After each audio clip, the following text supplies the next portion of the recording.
ఎట్టి పరిస్థితుల్లోనూ బనకచెర్ల ప్రాజెక్టుకి తాము అంగీకారం తెలిపేదే లేదని మరోసారి స్పష్టం చేశారు తెలంగాణ డిప్యూటీ సీఎం భట్టి విక్రమార్క. గోదావరి జలాల్లో తెలంగాణ వాటా తేలిన తరువాతే ఏపీ ప్రభుత్వం కొత్త ప్రాజెక్టులు కట్టుకోవచ్చని అన్నారు.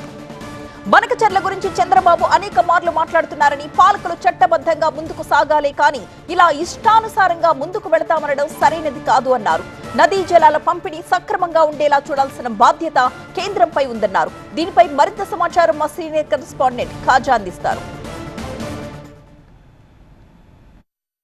రెండు తెలుగు రాష్ట్రాల్లో జల వివాద నేపథ్యంలో మనతో ఇదే అంశం మాట్లాడేందుకు తెలంగాణ డిప్యూటీ సీఎం భట్టి విక్రమార్క ఉన్నారు. సార్, ప్రధానంగా స్వాతంత్ర్యోత్సవ వేడుకల్లో అంటే ఈ నీటి వివాదానికి సంబంధించి ప్రస్తావన ప్రత్యేకంగా మీరు కూడా ప్రస్తావించారు, రేవంత్ రెడ్డి ప్రస్తావించారు, రేపు చంద్రబాబు నాయుడు ప్రస్తావించారు. దీన్ని ఎలా చూడొస్తారు? తెలంగాణ ప్రయోజనాల కోసం రాష్ట్ర ముఖ్యమంత్రి రేవంత్ రెడ్డి గారు తాపత్రయపడుతూ ఉన్నారు, పాటుపడుతున్నారు అన్నట్టుగా చూడవచ్చు. ఏపీ సీఎం గారు బనకచెర్ల గురించి ప్రతి సందర్భంలో మాట్లాడుతూ ఉన్నారు. నేను గతంలో కూడా చెప్పాను చంద్రబాబు నాయుడు గారికి, కానీ లేకపోతే బనకచెర్ల గురించి మాట్లాడాడు. ఎట్టి పరిస్థితుల్లో బనకచెర్లని ఒప్పుకునేది లేదు. తెలంగాణ రాష్ట్ర ప్రయోజనాలు, ఆ నదీ జలాలు తెలంగాణలో కట్టుకున్నటువంటి మొదలుపెట్టినటువంటి ప్రాజెక్టులన్నీ పూర్తయిన తర్వాత, కేటాయింపులు అయిపోయిన తర్వాత, ఆ తర్వాత ఫ్లడ్ వాటర్లో కూడా మా వాటా సహజంగా పైన ఉన్నటువంటి రాష్ట్రాన్ని పరివాహక ప్రాంతంలో ఆ దామాషా ప్రకారం మా వాటా ఉంటుంది. ఆ వాటా కూడా కేటాయింపులు అయిన తర్వాత మీరు ఏదైనా వరద అయితే మేము భరిస్తున్నాం, కానీ ఆ వరద నీటిని వడవకూడదా అనేది ప్రస్తావన. మీరు భరించడం అనేది ఏం లేదు దీంట్లో. అలా అంటే పైన మరి తెలంగాణలో గోదావరి నీళ్ళన్నీ వస్తూ ఉన్నాయి, మరి అన్నీ మేమే కట్టుకుంటామంటే మహారాష్ట్రలో ఒప్పుకుంటారు కోరు కదా. ఇది అన్ని రాష్ట్రాలకు సంబంధించినటువంటి నది. అది ఆ నదిలో ఏ రాష్ట్ర ప్రయోజనాలకు కావాల్సిన విధంగా నదీ జలాలు పంపిణీ జరగాలనేది ఉంది.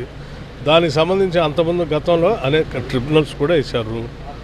మనందరికీ తెలిసిందే, బచావ్ ట్రిబ్యునల్ వేశారు, బ్రజేష్ కుమార్ ట్రిబ్యునల్ వేశారు, ఇప్పుడు గోదావరి రివర్ మేనేజ్మెంట్ బోర్డు వేశారు.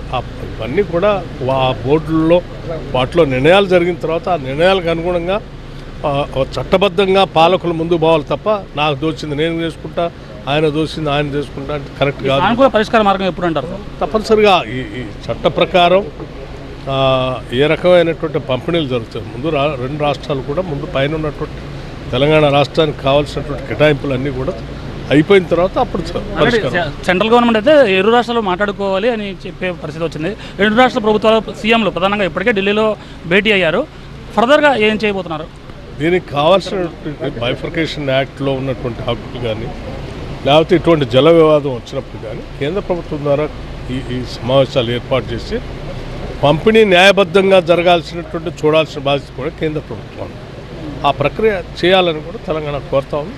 తెలంగాణ సర్కారు కూడా గోదావరి నదీ జలాల మిగులు విషయంలో తెలంగాణ ప్రజల హక్కులను కాలరాసే పరిస్థితి ఉండదు, హక్కులు కాపాడుతామని ప్రభుత్వం చెబుతుంది. ఈ నేపథ్యంలోనే ఒక సానుకూల పరిష్కారం అనేది కేంద్రం తీసుకోవాలని డిప్యూటీ సీఎం భట్టి విక్రమార్క చెబుతున్నారు. కెమెరా పర్సన్ భాస్కర్తో ఖాజా, TV9 విశాఖపట్నం.